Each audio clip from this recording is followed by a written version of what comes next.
जून 2024 में इंट्रोड्यूस करवाए गए नए जर्मन सिटीजनशिप कानून का खात्मा। जी हाँ, आइनबर्गरुंग लॉ जो जर्मन गवर्नमेंट ने बनाया था कि हम अट्रैक्ट करेंगे नए स्किल्ड वर्कर्स को, नए हाईली क्वालिफाइड लोगों को पूरी दुनिया से, उसका खात्मा कर दिया गया है 8 अक्टूबर 2025 को। दसवास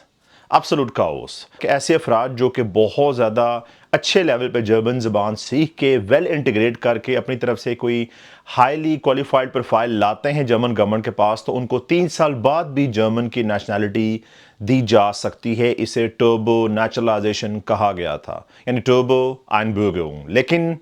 das gilt nicht mehr।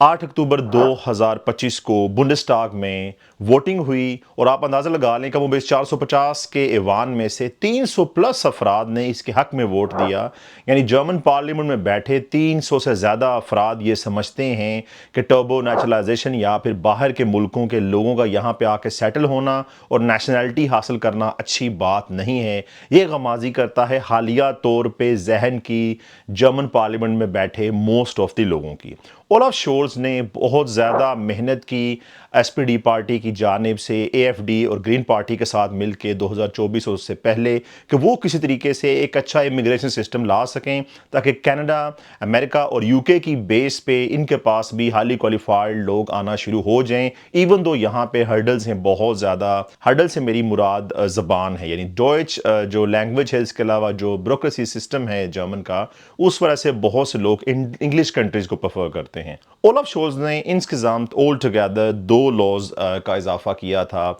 आइनबर्गरुंग के हवाले से। एक तो ये कि 8 साल का पीरियड कम करके 5 साल कर दिया गया था। दूसरे नंबर पे उन्होंने ये कहा था कि ऐसे अफराद जो कि हाईली क्वालिफाइड हों, अच्छी तरह से इंटीग्रेट करें, जर्मन लैंग्वेज C1 पे जाएं, कम अज़ कम पास करें, तो उसके बाद वो अफराद 3 साल बाद भी नेशनैलिटी हासिल कर सकते थे। लेकिन अभी जो स्क्रैप किया गया है 8 अक्टूबर को लॉ टर्बो नेचुरलाइजेशन का, उसके बाद स्टिल एक अच्छी बात यह है कि 5 साल का कानून जो है कि 5 साल जर्मन में लीगल रेजिडेंस के बाद, वीज़ा पे रेजिडेंस के बाद भी अप्लाई किया जा सकता है जर्मन नेशनैलिटी के लिए, और ड्यूल नेशनैलिटी को भी बरकरार रखा गया है। हालांकि मैट्स ने अपनी इस गवर्नमेंट को संभालने से पहले, जब वो अपोजिशन में थे, तो उन्होंने बारहा ये कहा था कि वो 5 साल के लॉ को भी ख़त्म करना चाहते हैं। चूँकि सबसे बड़ी अपोजिशन पार्टी इस वक्त जर्मनी में एएफडी है, जो कि कहा जाता है बादी नज़र में कि इमिग्रेंट्स के ख़िलाफ़ है, बहुत ज़्यादा मैस इमिग्रेशन के ख़िलाफ़ है। तो कोई बात या अमर माने नहीं है कि फ्यूचर में वंस अगेन एएफडी और सीडीयू आपस में इस वजह से इल्हाक करें, सिर्फ इस मौजू पे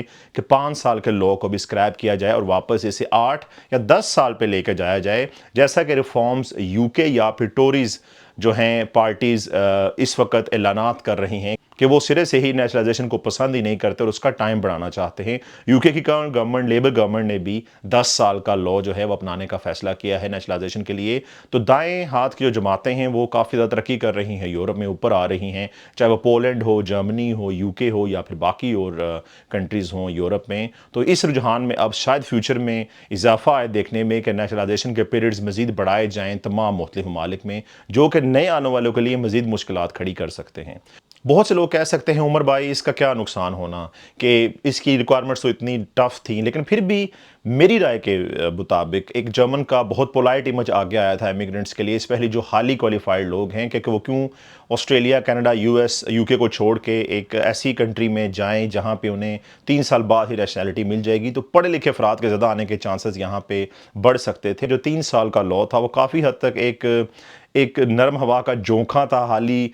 क्वालिफाइड लोगों के लिए, कि चलें यार, सबको एक ही छड़ी से नहीं हाँका जाएगा, चाहे आप डंकी लगा के आएँ या फिर दूसरे मुल्क के पेपर लेके यहाँ पे चेंज करा लें, तो उसके बाद आप लोग नेशनलाइजेशन हासिल कर पाएंगे हर बंदा। तो कुछ उम्मीद होती थी कि चलें यार, हम पढ़े लिखे हैं, हाईली क्वालिफाइड हैं, बहुत अच्छी इंटीग्रेशन कर ली है, तो हमें अब इसका फ़ायदा होगा। लेकिन नहीं, अब इस लॉ को ख़त्म कर दिया गया है। 1 साल सिर्फ ये लॉ जो है वो रह सका इन क्राफ्ट, और 2024 में 3 लाख अफराद को नेशनैलिटीज़ दी गई, जिनमें से टर्बो नेचुरलाइजेशन पे सिर्फ 573 अफराद ही नेशनैलिटी के अहल हो सके। 2025 का डाटा अभी आना बाकी है, तो बहुत कम अफराद इसके लिए अहल थे। लेकिन जर्मन गवर्नमेंट ने इसको ख़त्म किया। मुझे हैरानी है कि इस पे बहुत कम अफराद अहल हो पाते थे। बहुत बड़ा बेनिफिट ये था, गवर्नमेंट ऑफ जर्मन जो है वो अपना सॉफ्ट इमेज पेश कर सकती थी लोगों के सामने कि पढ़े लिखे अफराद को हम आम अफराद से अलग समझते हैं, वेल इंटीग्रेटेड हाईली क्वालिफाइड अफराद को हम अलग से छानबीन करके रखते हैं, उनको ज़्यादा इज्जत रिस्पेक्ट دیتے ہیں چونکہ وہ انٹیگریٹ کرتے ہیں، قانون کو فالو کرتے ہیں، دو نمبریاں نہیں کرتے، کرپشن نہیں کرتے، فیک ذرائع استعمال نہیں کرتے نیشنلٹیز دینے کا۔ لیکن اب سب کو ایک ہی چھڑی سے ہانکنے کا دوبارہ سے پلان بنا لیا گیا ہے۔ اب چاہے آپ ڈنکیاں لگا کے آئیں، یہاں پہ جیسے بھی پیپر لیں، میری بات کچھ لوگوں کو بری لگے گی لیکن خیال کریں کہ بہت کم افراد ہیں، چاہے وہ 10% ہی ہیں، لیکن جو ویل انٹیگریٹڈ ہوتے ہیں، ڈگریز حاصل کرتے ہیں، اپنے آپ کو ہائیلی کوالیفائڈ بناتے ہیں، اچھی جابز کرتے ہیں، قانون کا لحاظ کرتے ہیں، ٹیکسز پے کرتے ہیں، دو نمبریاں نہیں کرتے، معاشرے میں بگاڑ پیدا نہیں کرتے، اور اس کے باوجود انہیں اسی لائن میں کھڑا ہونا پڑے گا جس لائن میں ایک عام کرمنل کھڑا ہے، جس نے یہاں پہ دو نمبریاں بھی کی ہیں، فراڈ بھی کیے ہیں، کرائمز بھی کیے ہیں، بارڈر بھی غلط طریقے سے کراس کیے ہیں، اس کے باوجود وہ آپ سے پہلے جا کے نیشنلٹی لے رہا ہے۔ یہ ایک لمحہ فکریہ ہے کہ آپ اگر امیگریشن کو، لیگل امیگریشن کو پروموٹ کرنا چاہتے ہیں اور لوگوں کو بتانا چاہتے ہیں کہ ہمیں آپ کی ضرورت ہے فاح کرفٹے کی، اور اس کے بعد آپ لوگ ایسے فیصلے کرتے ہیں، چونکہ اس فیصلے کو 3 سال کے ٹربو نیشنلائزیشن پلان کو میں نے بھی بہت سپورٹ کیا تھا، سب سے پہلے آپ کو اپنی ویڈیوز میں بتاتا تھا، تو گورنمنٹ کی جانب سے یہ فیصلہ میری نظر میں انتہائی غلط ہے۔ اس کے کوئی ڈائیورس ایفیکٹس نہیں تھے۔ اگر آپ کے پاس 573 کی بجائے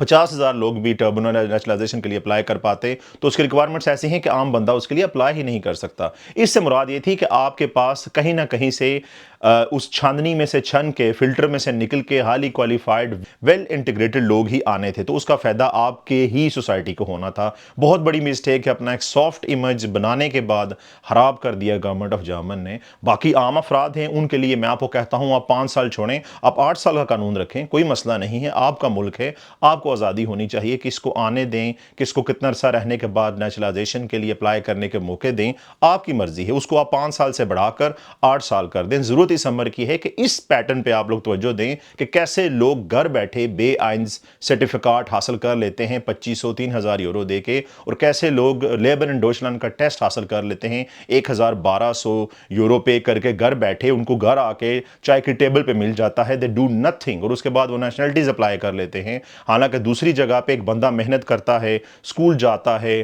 بے آئینز ٹیسٹ دیتا ہے، پیسے پے کرتا ہے، اتنی محنت کرنے کے بعد لیبر اینڈ ڈوچلینڈ ٹیسٹ پاس کرتا ہے، اس کے مقابلے میں آپ اس کو کھڑا لا کرتے ہو جو ہر طرف سے 2 نمبری کے ساتھ آپ کے ملک میں آیا، 2 نمبری کے ساتھ اس نے تمام ٹیسٹ پاس کیے، ہر جگہ پہ 2 نمبری فراڈ کیا۔ آپ کی نظر میں کسی